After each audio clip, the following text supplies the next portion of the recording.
Sir, நேற்று முன்னாள் காவல் அதிகாரி வரதராஜன் அவர்களை ஏதோ நீதிபதி அவதூறா பேசுறாருன்னு சொல்லிட்டு கைது பண்ணிருக்காங்க. வரதராஜன் அவர்கள் நேதாஜி மக்கள் இயக்கம் என்று ஒரு அமைப்பை வைத்து நடத்தி கொண்டிருக்கிறார். அவர் ஒரு யூடியூப் சேனல் வச்சிருக்காரு. தொடர்ந்து வெளிப்படையாக கருத்துக்களை பதிவு செய்யக்கூடியவர். கடந்த ஆண்டு நான் கைது செய்யப்பட்ட போது வெகு சிலர் தான் வெளிப்படையாக அந்த கைதுக்கு எதிர்ப்பு தெரிவித்தார்கள். துணிச்சலாக அந்த நெருக்கடிகளை எல்லாம் மீறி இந்த கைது தவறு என்று பேசியதில் திரு வரதராஜன் அவர்கள் முக்கியமானவர். ஸோ இந்த நீதிபதி பற்றி அவதூறாக பேசினார் என்ற வழக்கில் தான் அவர் கைது பண்ணியிருக்காங்க. இதில் சம்மந்தப்பட்ட நீதிபதியான திரு செந்தில்குமார் அவர்கள் வெளிப்படையாகவே நீதிமன்றத்திலேயே ஒரு வழக்கு விசாரணையின் போது ஒரு சமூகத்தில் ஒரு இடத்துக்கு உயர்ந்தால் இப்படிப்பட்ட விமர்சனங்கள் வரத்தான் செய்யும், இதையெல்லாம் கடந்து போக வேண்டும் என்பதை சொல்லிவிட்டார். நம்ம சேனல் தான் தொடர்ந்து பேசிக்கிட்டு வரோம். இந்த கரூர் சம்பவத்தில் மாற்றுக் குரல்களே ஒலிக்கக்கூடாது என்பது தான் ஆளும் வர்க்கத்தினரின் நோக்கமாக இருக்கிறது, முதல்வரின் நோக்கமாக இருக்கிறது. முதல்வரை குஷிப்படுத்த வேண்டும் என்பதற்காக ஐஸ்கிரீம் அதிகாரி இஷ்டத்துக்கு புகுந்து விளையாடுகிறார் என்பதை நாம் பார்க்க முடிகிறது. இந்த வரதராஜனோட வழக்கிலும் பல முறை சொல்லியிருக்கிறோம், மீண்டும் சொல்கிறோம், கைது என்பது அவசியமா என்பதைத்தான் பார்க்க வேண்டும். அதில் அவர் இப்படி பேசினார்ன்றது தான் வழக்கு. ஒரு வழக்கில் கைது என்பது எதற்கு அப்படின்றத பார்க்கணும்.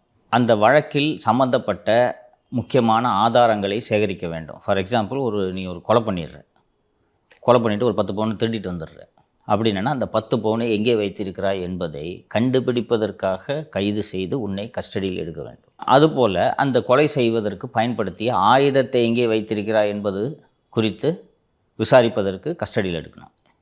அல்லது 2-3 பேர் சேர்ந்து ஒரு குற்றச்செயலை செய்திருக்கிறீர்கள் என்றால் ஒவ்வொருவருக்கும் என்னென்ன பங்கு என்பதை தெரிந்து கொள்ள கைது செய்து விசாரிக்க வேண்டும். இது ஒரு யூடியூப் வீடியோ. வரதராஜன் அந்த யூடியூப்பில் நான் பேசலைன்னு சொல்ல முடியுமா? முடியாது. யூடியூபில் அவர் பேசியதற்கான ஆதாரங்களை அவர் அழிக்க முடியுமா? முடியாது. யூடியூப்லேயே இருக்குது, வேறு ஆதாரமே தேவையில்லை. அண்ட் எந்த ஐபி அட்ரஸ்லேருந்து அப்லோடு பண்ணியிருக்கிறாருன்றது தெரியும். இன்னொன்று, வரதராஜன் ஏன் சேனல் இது, அவர் சேனலில் தானே பேசுகிறாரு. அப்போ கைதுக்கான தேவை என்ன?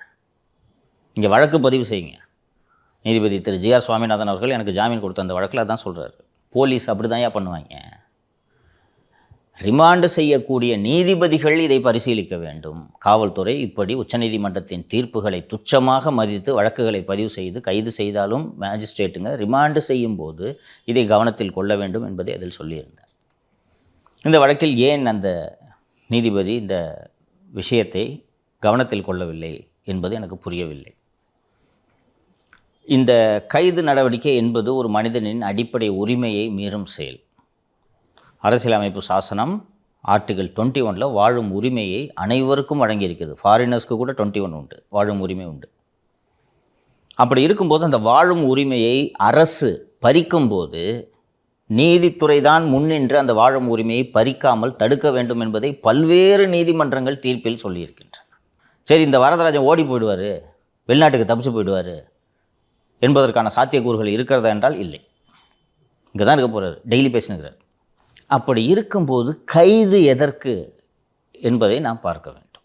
இந்த வழக்கு பதிவு செய்துக்கு என் மேலே கூட தான் 15 கேஸ் போட்டு வச்சுருக்காங்கன்னு சொன்னேன்ல, உங்கள் மேலேயும் இருக்குது, உனக்கு இன்னும் வரல, வரும் சீக்கிரம். ஸோ 15 கேஸ் போட்டு வச்சுருக்கிறாங்க.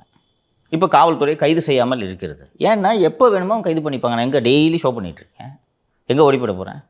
ஸோ ஏன் கைது செய்கிறார்கள் என்று பார்த்தால், அச்சுறுத்துவது, ஒரு மனிதனை நிலைக்குலைய செய்வது. அவர் ஒரு காவல்துறை அதிகாரி. சிறைக்கு போகிறது எப்படி இருக்கும்? 2 விதமான தாக்கத்தை சிறை ஏற்படுத்தும். ஒன்று, பணிஞ்சு சரண்டர் ஆகிடுவாங்க. அப்படி இல்லைன்னா பயம் போயிடும். ஆனால் இந்த ஒரு மனிதர் கைது செய்யப்பட்டால் அவர்கள் குடும்பத்தினர் படும் அவதி தான் மிகப்பெரிய அவதி. நான் உள்ளே போயிட்டேன், வெளியில் இருக்கவங்க எங்கள் அம்மா, மாலதி, மற்றவர்கள் பட்ட அவதி தான் மிகப்பெரிய அவதி. அண்டு இவர் வரதராஜன்ட்ட ஓரளவுக்கு பொருளாதார ரீதியாக வசதி படைத்தவர், அவருக்கு வழக்கறிஞர்கள் இருக்கிறார்கள். அதிமுக கட்சியும் உதவி செய்யும் என்று நான் நம்புகிறேன். அவரே வழக்கறிஞர் தான் சொல்லுவார். ஸோ அதிமுக கட்சியும் உதவி செய்யும். அந்த தாவேக்கல்ல 2 பேரை பிடிச்சிட்டு போனாங்களே, அவங்க ஃபோட்டோ பார்த்தல எவ்வளோ பாவமாக இருக்காங்க பார்த்தீங்களா. இவர் இந்த சசிகுமார் என்பவருக்கு அதிமுக உதவி செய்கிறது. அவங்க அதிமுக வழக்கறிஞர் ஐடி விங்கு, நாங்கள் அந்த சட்ட ரீதியான உதவிகளை செய்கிறோம் என்று சொல்லிவிட்டார்கள். அண்டு மாவட்ட செயலாளர் திரு ஆதிராஜாவிட்ட பேசினேன், அவரும் இந்த வழக்கை கவனித்து கொண்டிருக்கிறார். அந்த வெறுமனே அந்த ஆதரவாளர் தொண்டன்னு இருப்பான் பாருங்கள். அவன் பார்த்தீங்கன்னா ஏதாவது சின்ன வேலை செஞ்சுக்கிட்டு இருப்பான். புரியுதா? கையில் ஒரு ஸ்மார்ட் ஃபோன் வச்சுக்கிட்டு இன்ஸ்டாவில் ஏதாவது நோண்டிகிட்டு இருக்கிறது, சின்ன வேலை செய்வான். ஜொமேட்டோக்கு வண்டி ஓட்டுவாங்க, மினரல் வாட்டர் கேன் போடுவாங்க. இது மாதிரியான பின்புலத்தில் தான் பெரும்பாலும் இந்த மாதிரி வழக்குகளில் மாட்டிக்கிறாங்க. அவன் இந்த கைதுலேருந்து எந்திரிச்சு வெளியில் வர்றது கஷ்டம். அவன் ஒரு மினரல் வாட்டர் கேன் போடுறவனா இருப்பான்ப்பா. அவனை ஜாமீனில் விடுறதுக்கு 2 பேர் ஷூரிட்டி அனுப்பாட்டோன்னு போட்டுருவாங்க. இதெல்லாம் நடைமுறை சிக்கல், புரியுதா? ஜாமீன் கொடுத்துரும் நீதிமன்றம், 2 பேர் ஷூரிட்டி, தனிநபர் ஷூரிட்டின்னு போட்டுருவாங்க. அந்த பையனுக்கு பெரிய அளவில் உறவினர்களோ தெரிந்தவர்களோ இல்லைன்னா யார் போய் நிற்பா? ஆதார் கார்டை கொடுத்து பிளட் ரிலேஷனாக இருக்கணும்னு சொல்லுவாங்க. சமயத்தில் அது மாதிரி கண்டிஷன்ஸும் போடுவாங்க. இந்த மேஜிஸ்ட்ரேட்ஸ் அந்த மாதிரிலாம் போடுறதுல 2 ஷூரிட்டின்னு விட்டுறாங்க. இன்னொன்று ஷூரிட்டி இருக்கவங்களுக்கு ஒரு குறைஞ்சபட்சம் 50,000 ரூபாய் சொத்து மதிப்பாவது அவங்க மேலே இருக்கணும் போடுவாங்க. அப்புறம் கண்டிஷன் கையெழுத்து போடணும். கண்டிப்பாக ரேஷன் கார்டு இருக்கணும் அப்படிலாம் சில சமயங்களில் சொல்கிறாங்க. கண்டிஷன் கையெழுத்து போடுவாங்க. டெய்லியும் காலையிலையும் மாலையிலுமோ அல்லது காலை மட்டுமோ போய் கையெழுத்து போடுங்கன்றாங்க. டெய்லி கையெழுத்து போட்டுட்டு இருந்தானா அவன் தினமும் வண்டி ஜொமேட்டோ ஓட்டுறான்னு வச்சுக்க, ஒரு வாதத்துக்கு வண்டி ஓட்டினா தான் அவனுக்கு சோறு. ஸோ ஒருவரோட வாழ்க்கையை பறித்து போடுகிற வேலை தான் இது. இன்னொன்று அடுத்த வாட்டி அவன் பேசவே தோணாதில்ல சார். அதுக்கு தான் இது இப்போ சொன்னல, இதுக்கு தான் கைது.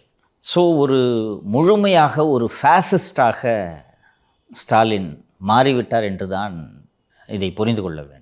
அதாங்க சார், திரு நரசிம்மன் அவர் கைதாகும் போதெல்லாம் சார் திரு வரதராஜன் அவர்கள் சப்போர்ட் பண்ணி பேசியிருக்காங்க.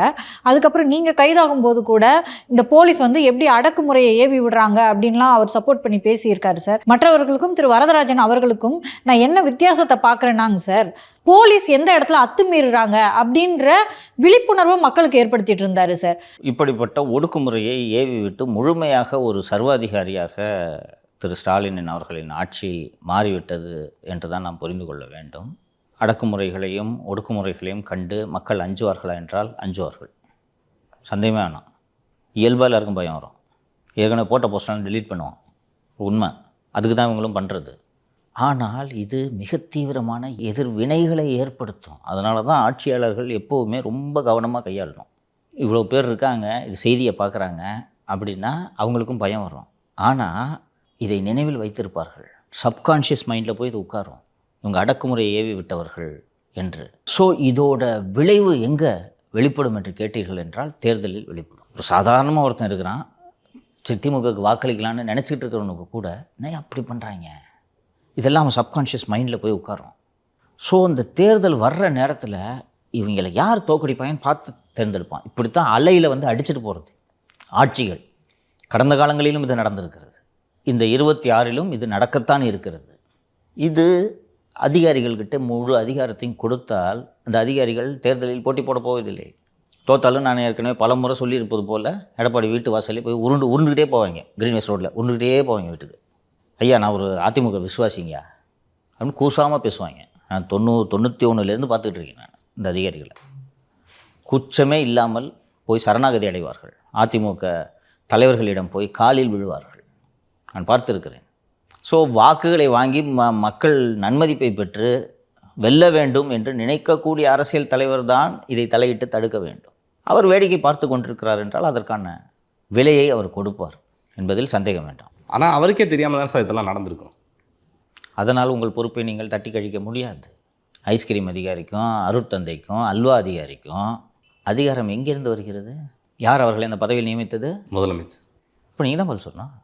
ஐஸ்கிரீம் அதிகாரியை ஓட்டு போட்ட, அருட்தந்தைக்கு ஓட்டு போட்ட, யாருக்கு மக்கள் வாக்களித்தார்களோ அவர்தான் இதற்கான தண்டனையை அனுபவிக்க வேண்டும், அனுபவிப்பார்கள்.